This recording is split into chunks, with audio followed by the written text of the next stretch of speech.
What's going on, guys? Today, I want to give you 5 tips on how to prepare for the housing market in 2023.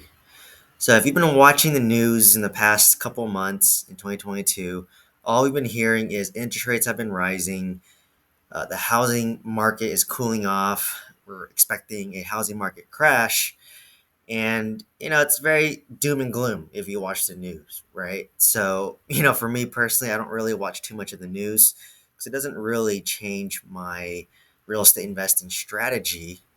But you know and some people may view it as a scary time, but if you kind of implement these 5 tips that I'm going to share, it may be a good time to buy because there's less competition, right? There's less demand, and let's say supply stays the same, then it's a lot easier to buy real estate in this market versus when we had low interest rates.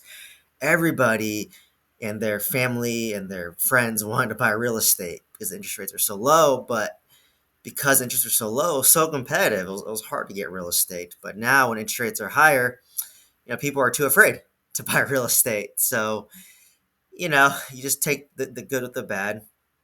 But in any case, let's get to those 5 points. So the first suggestion I have to prepare for the housing market in 2023 is to get educated, right?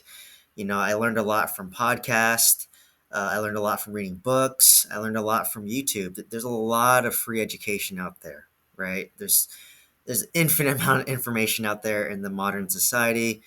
Me personally, I commute 2 hours a day, and on my commute, I'm always listening to a podcast. I read a lot of books, more about mindset, because as you start to grow and scale a real estate portfolio, mindset is what really matters.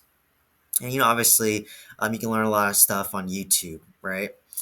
But kind of what helped me expedite my journey was I learned from those who have done what I want to do, right? And I learned from their mistakes. So I joined a mentorship and basically just followed a system, and they also kind of helped walk you through, held you accountable, and that was really instrumental for my growth. I spent the past 2 to 3 years just consuming a lot of content, a lot of education, but I wasn't taking action, right? And I'm sure a lot of you listening can definitely relate that you were just learning, not taking any action, and you were just paralyzed for some reason. But by just working with some mentor and joining a course, it just really got me to take action because I definitely put money where my mouth was to join all of that.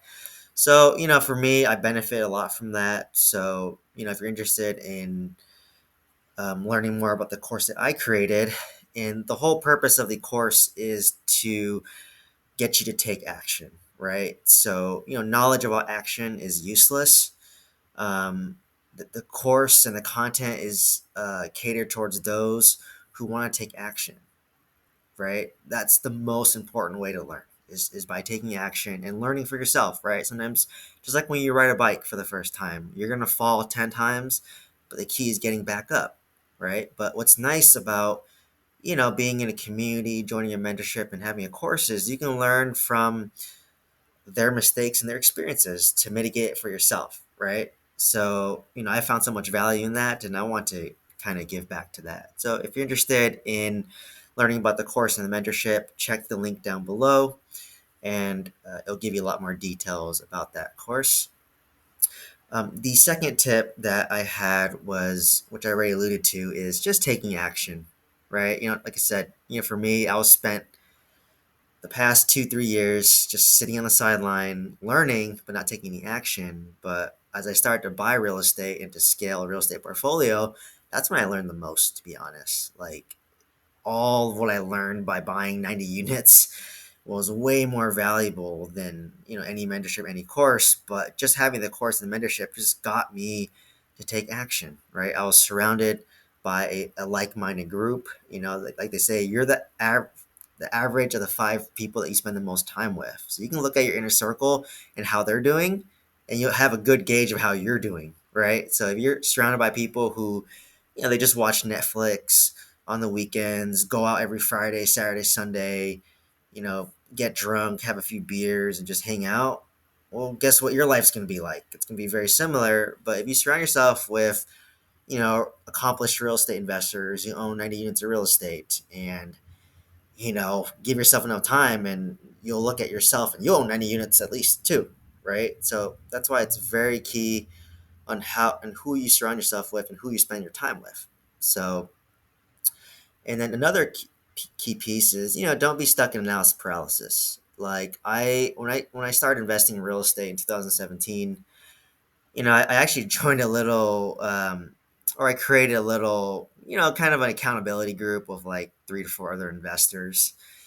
And, we'd meet every, 2 to 4 weeks just to kind of share our updates. And, I quickly found out that like a lot of them were not taking action. They were just attending the calls, every once or twice a month. And, for me, I was the only one taking consistent action.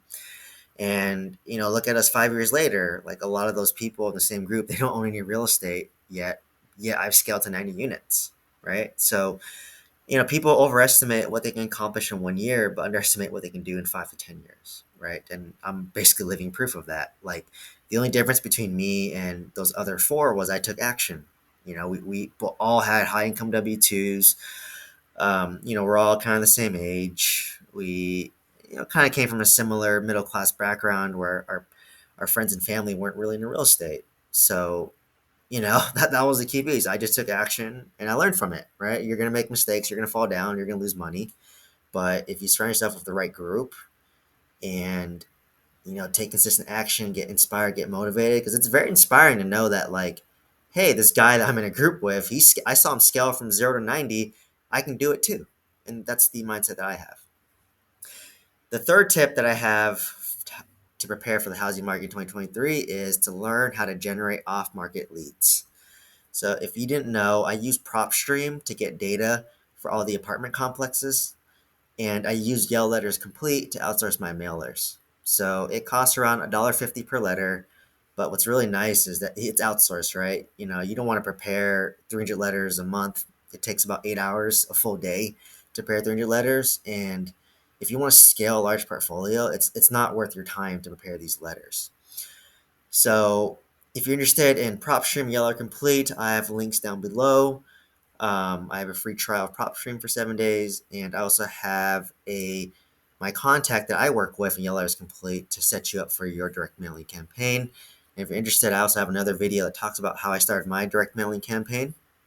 But what's nice about getting the off-market leads is you can negotiate directly with the owners, and it just helps build more trust and rapport, right? Like when you're working with a broker, you have a middleman, and I just don't like having indirect communication where I tell a broker something, the broker communicates that to the other broker, who communicates that to the owner, and by the time the message goes across 3 people, the message is misconstrued, and it's just really hard to build that trust and rapport with the owner to, just understand their pain points, right? So, for me, I got 2 apartment complexes and one mobile home park off market, and all 3 of them, because I went off market, I got it under market value.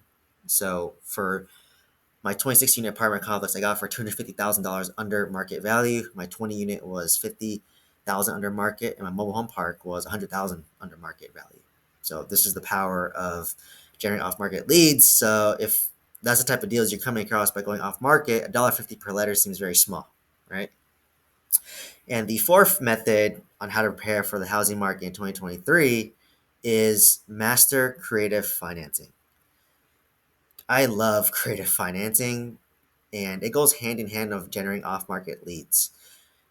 When you can work directly with the owner, it's easier to pitch and to explain and to build that trust to do creative financing. And creative financing is how you can scale with low or no money down. And that is very powerful, right? Because eventually, even if you have a lot of money, you're going to run out of your own money, right? And eventually you're going to have to raise money. But let's just say you have no interest in raising, being a syndicate and raising money, then creative finance is the way to go. Like I've seen a lot of people get 0% down on deals. And the key piece of creative financing is your price, my terms. So I don't care what the price is as long as I get my terms so that I can cash flow. And if there's a value add component to it, it doesn't matter what the price is. I'm willing to pay $1 million over value if they give me my terms. That's how powerful creative financing is.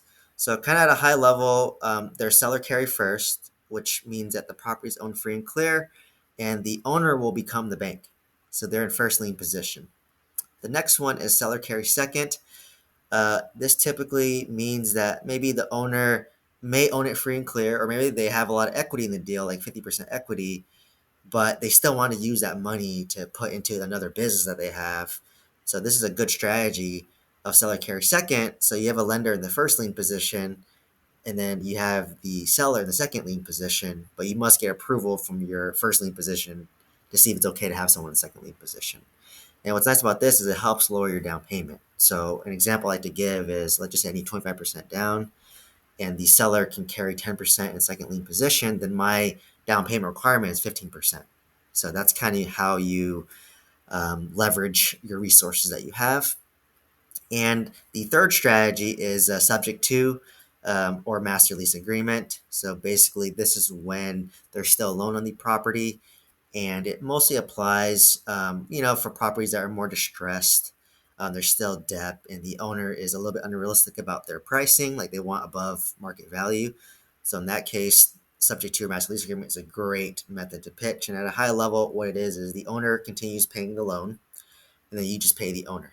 So how the flow of money goes is that, let's just say I pay the owner $5,000 a month, and their mortgage payment is $4,000 a month, which they will pay their lender. So they still pocket $1,000 a month, and they're free from the daily operations of the property while still getting their price. So all these are very powerful strategies. I have a video talking about creative financing, so please subscribe and check out that video. And the fifth way to prepare for the housing market in 2023, which is what I'm working on personally, is find ways to increase your income, right? Like a lot of people in real estate just want, like, hey, how can I buy real estate? I have no money. That's why the syndication model is very appealing, fix and flip and wholesaling. It's gaining steam because it's like, oh, I don't have money, so this is what I have to do. But in my mind, it's probably easier to learn how to increase your income over time, right? And I'm going to share a lot of things that I've done in my pharmacy career. And I've been a pharmacist for about 10 years now. And what I did starting off is I job hop quite a bit. If you're an engineer, this is very effective. You work 1 to 2 years, you job hop, and every time you job hop, you can get a 10 to 20% raise.